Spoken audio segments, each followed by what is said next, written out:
Hello, folks. I'm Trev Makes It Easy, the channel where we make learning easy. In this series, Trev on Econ, I'll be taking you through topics you're likely to run into in any introductory course in economics at the college or university level. My goal is to make economics less scary, more approachable, and, if I can, mildly enjoyable. With that being said, let's make it easy. All right, folks, welcome back. Today we're going to talk about kind of a smaller topic, but nonetheless important. These are considered the three big questions that any economy has to answer. The reason I'm throwing in this topic is because I think it's very applicable to economics as a whole, but I think it's also important to understand that it can scale down to the individual.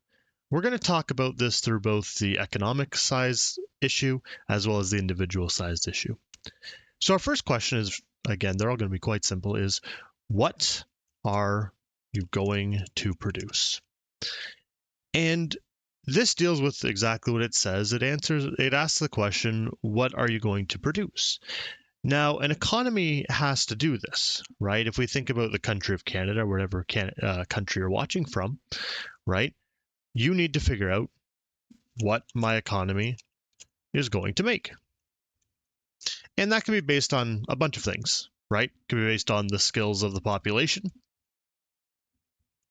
It could be based on your natural resources. It could be based on all sorts of things. The thing we run into, though, is just like we've talked about for a few lessons now, is that this is a choice, right?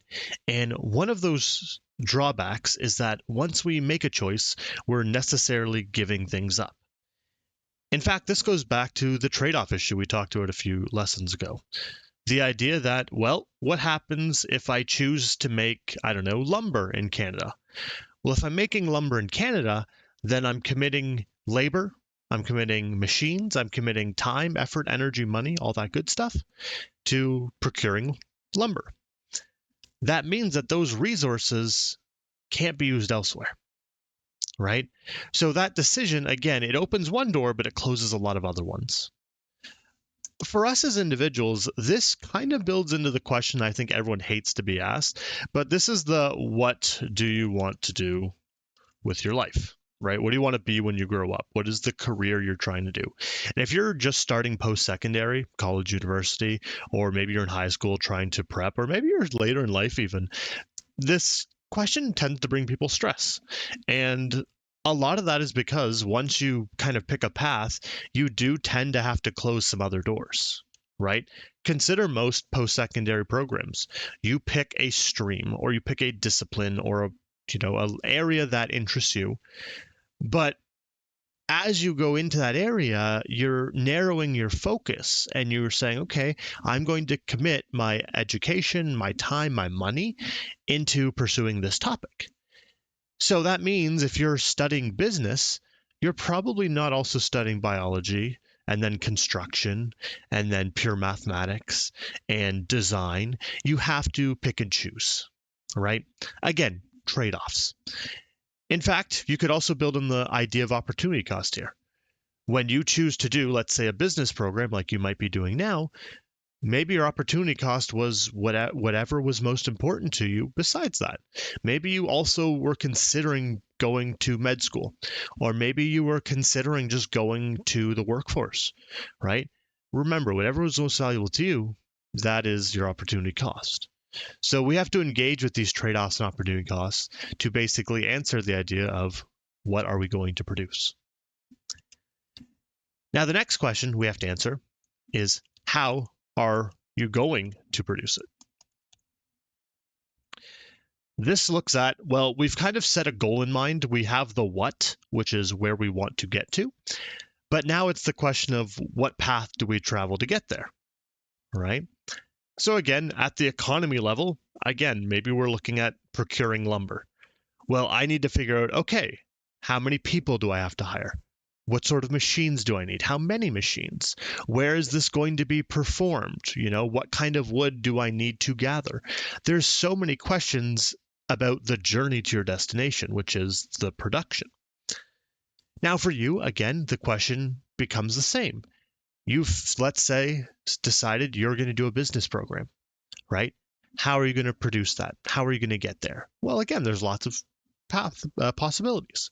You could go to college, you go to university, you could go to the workforce and work your way up. You could do a completely different program and then later in life go get a business degree on the side. There's many paths to kind of get to where you want.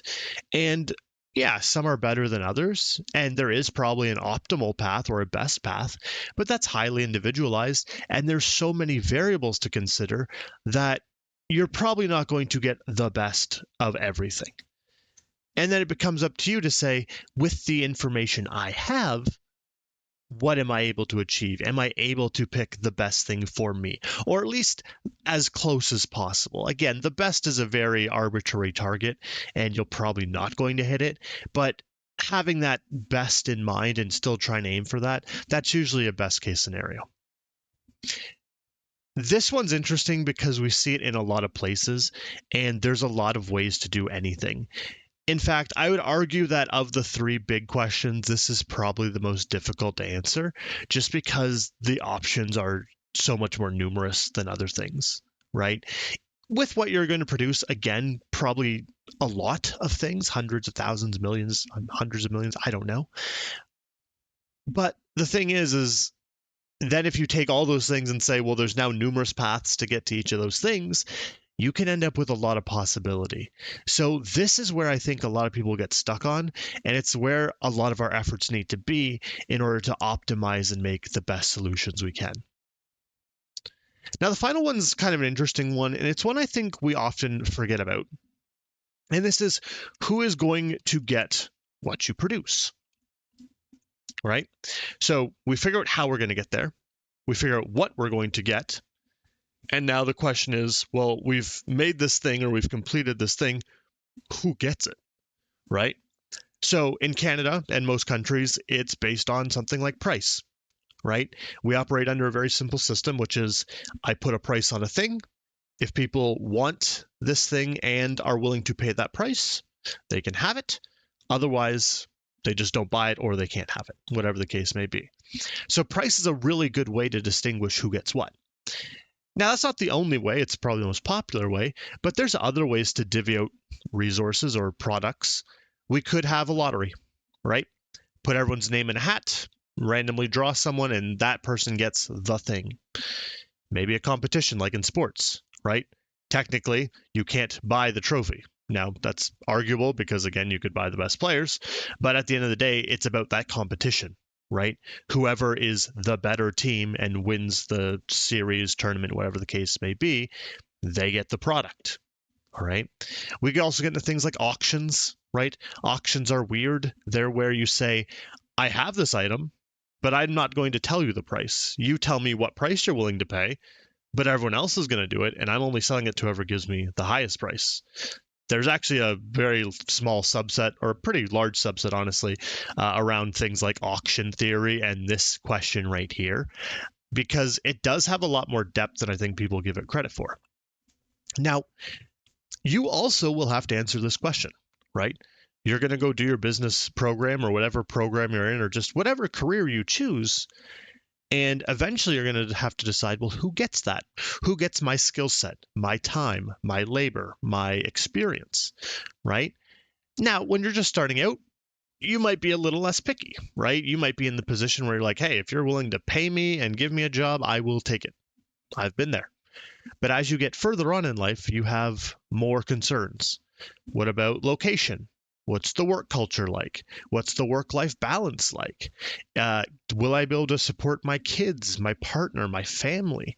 What about the benefits? There's all these other questions that come into play in terms of who gets what you produce.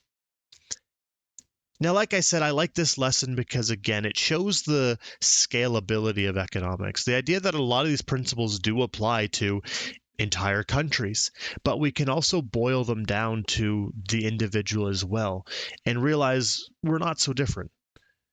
I encourage you to start thinking about things like this and trying to ask yourself these tougher questions and be a little introspective about what it is you're doing, why you're doing it, how you're getting there, and where it's going to end up. I'll see you next time. Well, folks, that wraps up another lesson for today. I hope it was helpful. If you found the video valuable, please make sure to like and subscribe. And if you have any questions about the content or requests for other topics or subjects you'd like me to cover, please leave a comment below. Until next time, keep learning and make it easy.